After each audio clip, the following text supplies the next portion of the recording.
जब जीवन में सब कुछ होते हुए भी भीतर खालीपन महसूस होने लगे, जब चारों ओर लोग हों फिर भी मन अकेला लगे, जब सही और गलत का निर्णय करना कठिन हो जाए, तब समझ लेना चाहिए कि जीवन हमें किसी बड़े सत्य की ओर ले जा रहा है। हर व्यक्ति के जीवन में एक कुरुक्षेत्र आता है। वह हमेशा युद्ध का मैदान नहीं होता। कभी वह घर के भीतर होता है, कभी रिश्तों के बीच, कभी मन के अंदर। महाभारत का युद्ध केवल इतिहास की घटना नहीं था, वह मनुष्य के भीतर चलने वाले द्वंद्व का प्रतीक था। एक ओर कर्तव्य था, दूसरी ओर मोह, एक ओर धर्म था, दूसरी ओर संबंध। अर्जुन केवल योद्धा नहीं थे, वे हम सब की तरह एक संवेदनशील मनुष्य थे। जब उन्होंने अपने ही गुरु, अपने ही पितामह, अपने ही भाइयों को सामने खड़ा देखा तो उनका हृदय कांप उठा। उन्होंने श्री कृष्ण से कहा, हे माधव, मेरा मन भ्रमित हो गया है, मेरे हाथ कांप रहे हैं, मेरा धनुष गिर रहा है, मैं युद्ध नहीं कर सकता। यह वही क्षण था जब एक योद्धा टूट गया था, लेकिन उसी क्षण एक साधक जन्म लेने वाला था। श्री कृष्ण मुस्कुराए। उनकी मुस्कान में करुणा थी, समझ थी और दिव्य शांति थी। उन्होंने कहा, हे अर्जुन, तुम जिस बात पर शोक कर रहे हो उसका कारण अज्ञान है। तुम शरीर को सत्य मान बैठे हो, लेकिन सत्य उससे कहीं गहरा है। यह शरीर नश्वर है, पर आत्मा शाश्वत है। न आत्मा जन्म लेती है, न मरती है, न उसे शस्त्र काट सकते हैं, न अग्नि जला सकती है। जिसे तुम मृत्यु कहते हो वह केवल परिवर्तन है। जैसे दिन के बाद रात आती है और रात के बाद फिर सुबह, वैसे ही जीवन और मृत्यु का चक्र चलता रहता है। जब यह समझ आ जाती है तब भय समाप्त हो जाता है। लेकिन मन इतना सरल नहीं है। मन प्रश्न करता है, मन डरता है, मन मोह में फंसता है, और यहीं से गीता का दिव्य संवाद प्रारंभ होता है। जब श्री कृष्ण ने आत्मा की अमरता का रहस्य बताया तो वह केवल दार्शनिक ज्ञान नहीं था, वह भय से मुक्त होने का मार्ग था। हम जीवन भर किससे डरते हैं? हानि से, वियोग से, असफलता से और सबसे अधिक मृत्यु से।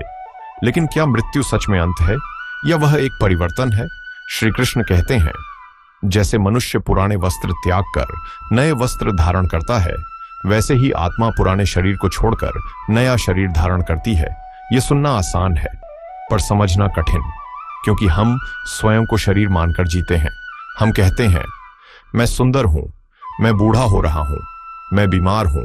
लेकिन सच्चाई यह है, सुंदर या असुंदर शरीर है, बूढ़ा शरीर हो रहा है, बीमार शरीर है। मैं तो वह चेतना हूं जो इस सब को देख रही है। जब शरीर बचपन में था तब भी मैं था, जब शरीर जवान हुआ तब भी मैं था, जब शरीर वृद्ध होगा तब भी मैं रहूंगा। शरीर बदलता है, भावनाएं बदलती हैं, विचार बदलते हैं, लेकिन जो देख रहा है, जो अनुभव कर रहा है, वह अपरिवर्तनीय है, वही आत्मा है। अर्जुन का भय केवल युद्ध का नहीं था, वह अपने प्रियजनों को खोने का भय था। हम भी इसी कारण दुखी होते हैं। हमें लगता है अब वह व्यक्ति कभी वापस नहीं आएगा, सब समाप्त हो गया।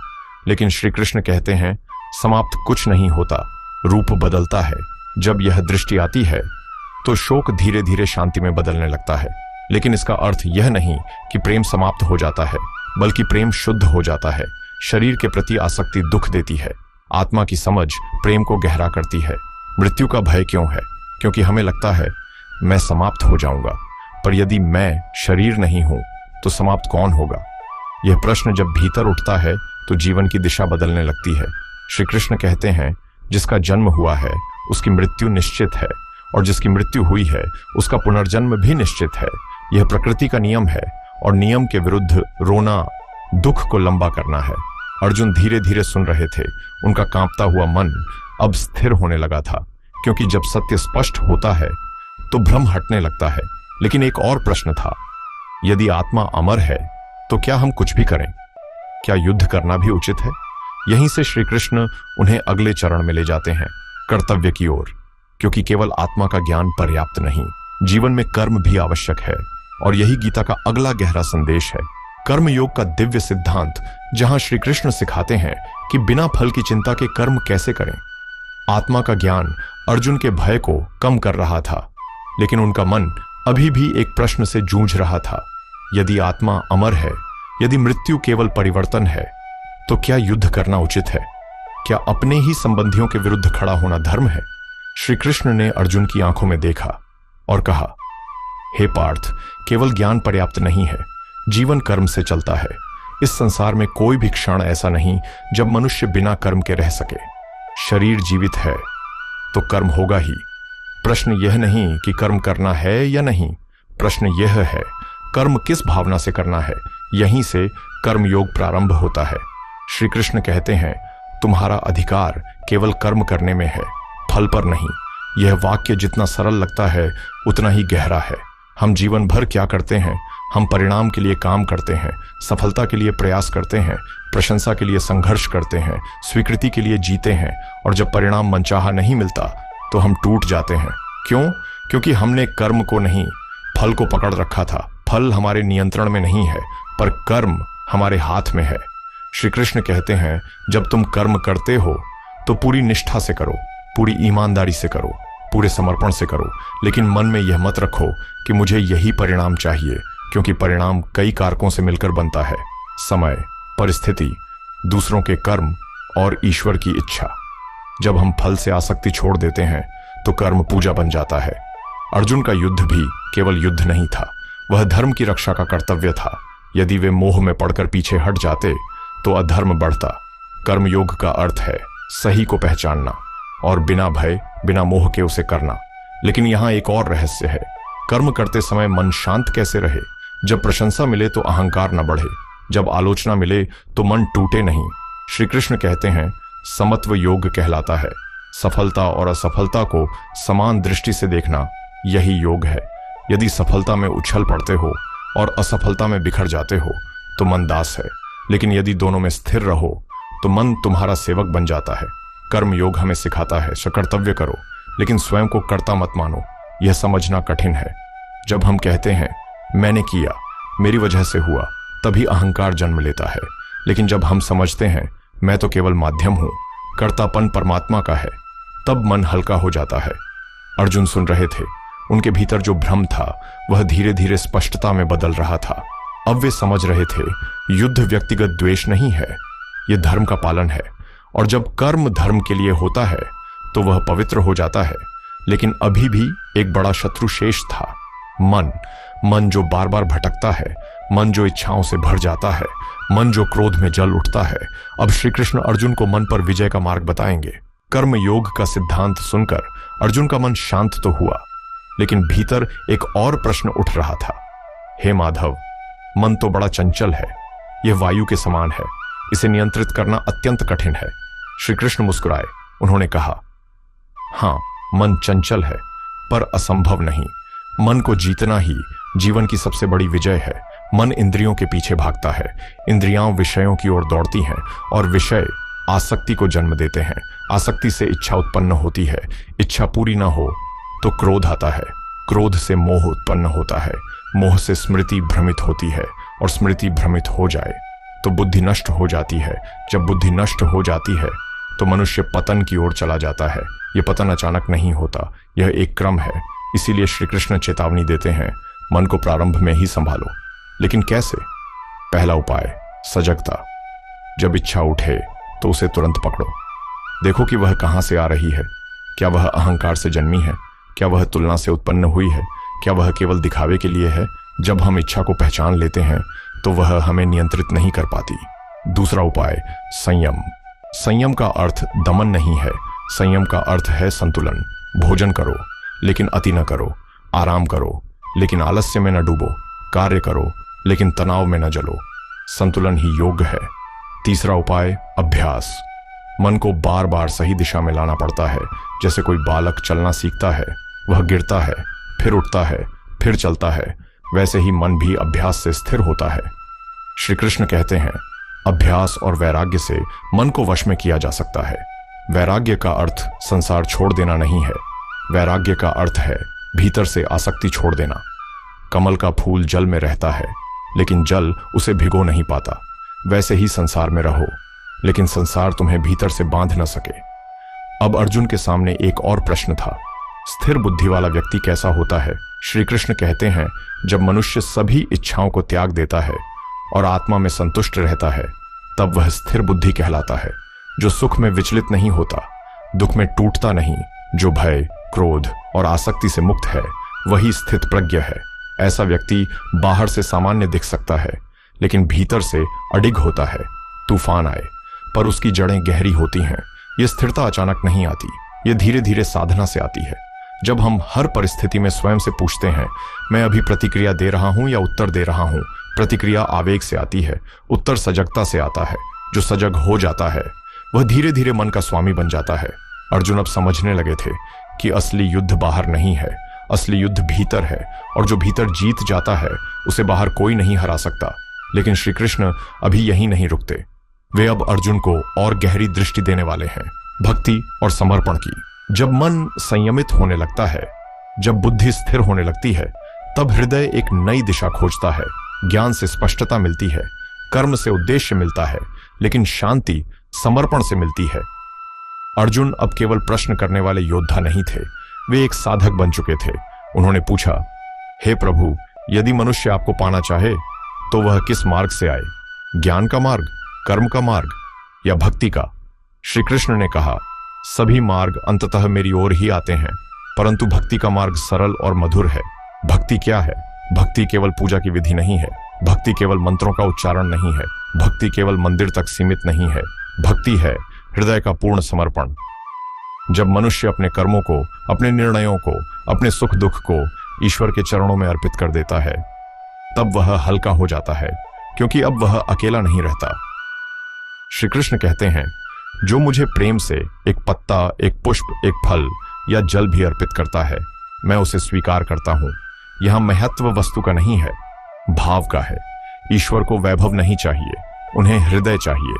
जब मनुष्य अहंकार छोड़ देता है और कहता है, हे प्रभु, मैं आपका हूं, तब जीवन में एक अद्भुत परिवर्तन होता है। डर कम हो जाता है, चिंता हल्की हो जाती है, अकेलापन समाप्त होने लगता है। समर्पण का अर्थ हार मानना नहीं है, समर्पण का अर्थ है विश्वास करना। जैसे एक बालक अपने पिता की उंगली पकड़कर चलता है, उसे मार्ग की चिंता नहीं होती, उसे केवल विश्वास होता है। वैसे ही भक्त का हृदय निश्चिंत होता है, लेकिन भक्ति अंधविश्वास नहीं है। भक्ति में भी विवेक है, भक्ति में भी जागरूकता है। सच्चा भक्त कर्म से भागता नहीं, वह अपने कर्तव्य को और अधिक निष्ठा से निभाता है, क्योंकि वह जानता है यह कार्य भी ईश्वर को समर्पित है। जब कार्य पूजा बन जाता है तो जीवन साधना बन जाता है। श्री कृष्ण कहते हैं, मन को मुझ में लगाओ, मेरा स्मरण करो, मुझ पर विश्वास करो, तुम निश्चय ही मुझे प्राप्त करोगे। यह वचन केवल अर्जुन के लिए नहीं था, यह हम सब के लिए है। जब जीवन कठिन लगे, जब मन भ्रमित हो, जब निर्णय भारी लगे, तब भीतर से पुकारो और विश्वास रखो, उत्तर अवश्य आएगा। कभी संकेत के रूप में, कभी किसी व्यक्ति के माध्यम से, कभी भीतर की शांति के रूप में। भक्ति हमें जोड़ती है, स्वयं से भी और परमात्मा से भी।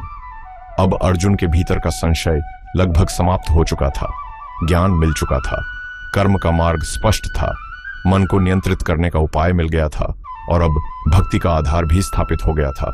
लेकिन अंतिम सत्य अभी शेष था, एक ऐसा सत्य जो जीवन को पूर्ण कर देता है। अब कुरुक्षेत्र के मैदान में केवल युद्ध की तैयारी नहीं थी, वहां एक आत्मा का जागरण हो चुका था। अर्जुन अब वह नहीं थे जो प्रारंभ में थे। उनकी आंखों में भ्रम नहीं, स्पष्टता थी, हृदय में भय नहीं, स्थिरता थी। फिर भी श्री कृष्ण जानते थे अंतिम सत्य अभी दिया जाना शेष है। उन्होंने कहा, हे अर्जुन, मैंने तुम्हें ज्ञान भी दिया, कर्म का मार्ग भी बताया, भक्ति का रहस्य भी समझाया। अब तुम जैसा उचित समझो वैसा करो। यह वाक्य अत्यंत गहरा है। ईश्वर मार्ग दिखाते हैं, निर्णय हम लेते हैं। यही स्वतंत्रता है, यही मानव होने का सौभाग्य है। लेकिन फिर श्री कृष्ण वह वचन देते हैं जो गीता का हृदय है। वे कहते हैं, सर्वधर्मान परित्यज्य मामेकम शरणम व्रज, अहम त्वाम सर्व पापेभ्यो मोक्षयिष्यामि मा शुचः। अर्थात सभी प्रकार के धर्मों, सभी प्रकार के संकल्पों, सभी प्रकार के भ्रमों को छोड़कर केवल मेरी शरण में आ जाओ, मैं तुम्हें सभी पापों से मुक्त कर दूंगा। शोक मत करो, यह शरणागति का चरम है।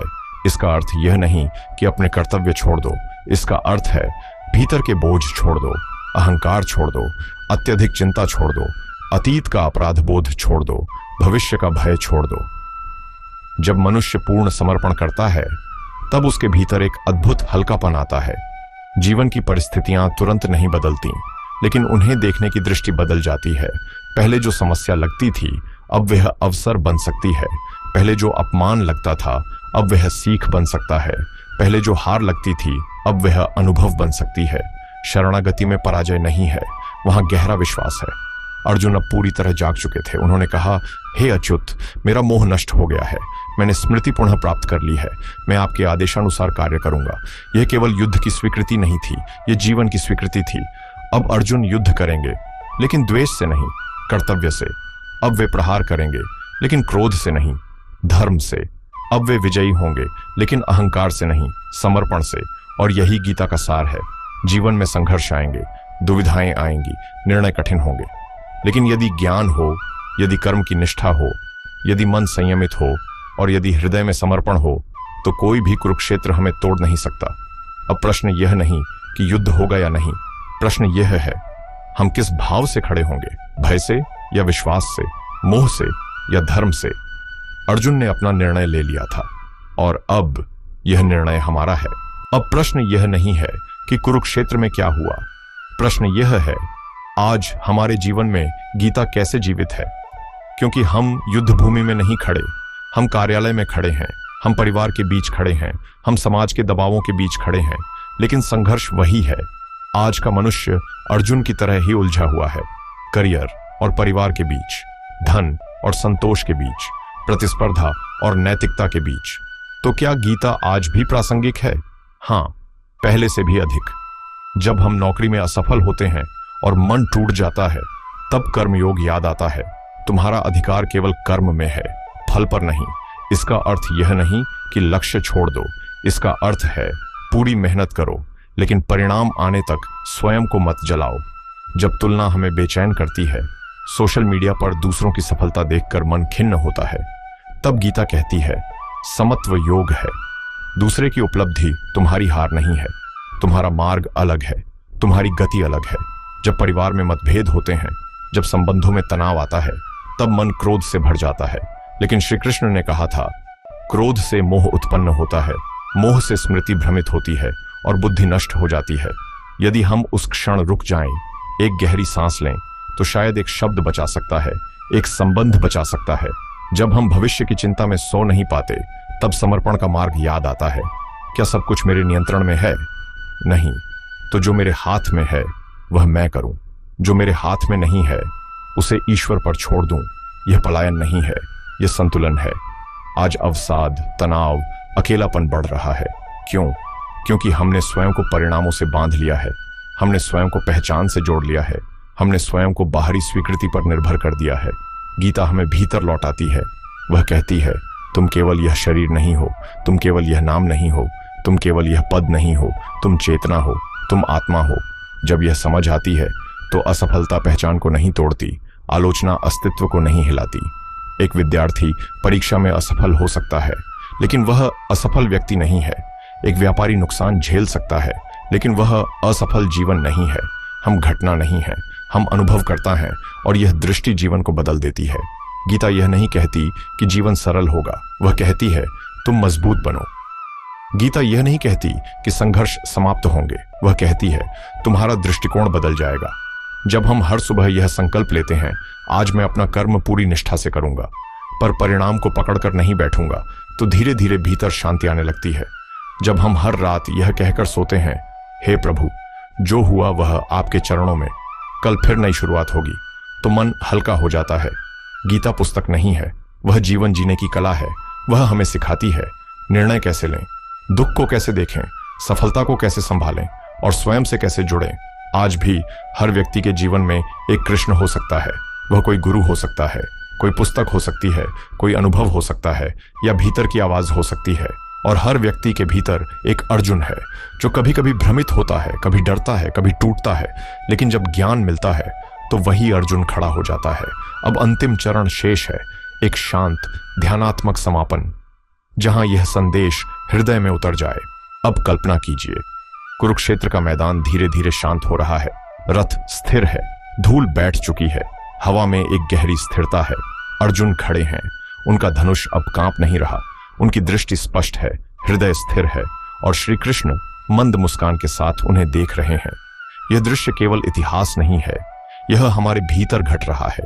जब भी हम भ्रम से स्पष्टता की ओर बढ़ते हैं, जब भी हम भय से विश्वास की ओर बढ़ते हैं, जब भी हम मोह से धर्म की ओर बढ़ते हैं, तब हमारे भीतर का अर्जुन जागता है। अब कुछ क्षण के लिए अपनी आंखें बंद करने की कल्पना करें। एक गहरी सांस लें और अपने जीवन के कुरुक्षेत्र को देखें। कौन सा निर्णय आपको परेशान कर रहा है, कौन सी परिस्थिति आपको डरा रही है, कौन सा संबंध आपको उलझा रहा है, उसे सामने आने दें। अब कल्पना करें, आपके भीतर एक शांत स्वर है। वह आपको देख रहा है, समझ रहा है, बिना निर्णय के, बिना आलोचना के। वह स्वर कह रहा है, डरो मत, तुम अकेले नहीं हो। तुम्हारे भीतर शक्ति है, तुम्हारे भीतर बुद्धि है, तुम्हारे भीतर साहस है। तुम यह शरीर नहीं हो, तुम यह क्षणिक परिस्थिति नहीं हो, तुम उससे कहीं अधिक हो। अब अपने उस निर्णय को कर्तव्य की दृष्टि से देखो, न कि भय की दृष्टि से। क्या सही है, क्या धर्म है, क्या दीर्घकाल में शांति देगा, उसी मार्ग पर चलो। फल की चिंता मत करो, प्रशंसा या आलोचना की चिंता मत करो, केवल ईमानदारी से कर्म करो। यदि कभी मन डगमगाए तो स्मरण करो, आत्मा अमर है, कर्म पूजा है, समत्व योग है और समर्पण मुक्ति है। जीवन में जीत और हार दोनों आएंगी, मिलन और वियोग दोनों आएंगे, सुख और दुख दोनों आएंगे, लेकिन जो भीतर स्थिर है वह सबका साक्षी है। उसी से जुड़ जाओ। आज से हर सुबह उठकर कहो, मैं अपना कर्तव्य निभाऊंगा, मैं अपने मन को सजग रखूंगा, मैं परिणाम को ईश्वर पर छोड़ दूंगा। और हर रात सोते समय कहो, हे प्रभु, जो भी आज हुआ वह आपके चरणों में। मैं शांत हूं, मैं सुरक्षित हूं, मैं समर्पित हूं। यही गीता का सार है, यही जीवन की कला है और यही वह ज्योति है जो अंधकार में भी दिशा दिखाती है। कुरुक्षेत्र बाहर नहीं है, वह भीतर है। कृष्ण बाहर नहीं है, वह चेतना के रूप में भीतर है। अर्जुन कोई और नहीं, वह हम हैं। जब हम सुनने को तैयार होते हैं तो उत्तर मिल जाता है। जब हम झुकने को तैयार होते हैं तो अहंकार टूट जाता है। जब हम समर्पित होते हैं तो शांति मिल जाती है। अब एक अंतिम गहरी सांस लें और धीरे से अपने हृदय में यह भाव रखें, मैं स्थिर हूं, मैं सजग हूं, मैं समर्पित हूं,